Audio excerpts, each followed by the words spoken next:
कालिकापुर के लिए स्टेशन कवि सुकांत फॉर कालिकापुर एरिया। অনুগ্রহ করে গাড়ি এবং प्लेटफॉर्म মাঝে দূরত্ব খেয়াल করবেন। कृपया गाड़ी और प्लेटफॉर्म के बीच की दूरी का ध्यान रखें। পরবর্তী স্টেশন জ্যোতিরিন্দ্র নন্দী মুকুন্দপুর এলাকার জন্য প্ল্যাটফর্ম বাঁ দিকে।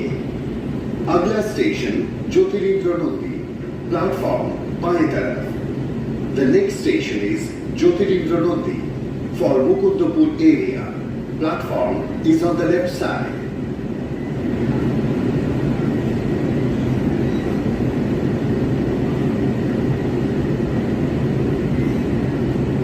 ज्योतिरिंद्र नंदी स्टेशन ज्योतिरिंद्र नंदी प्लेटफॉर्म के बीच की दूरी का ध्यान रखें। Please mind the gap. পরবর্তী স্টেশন সত্যজিৎ রায়।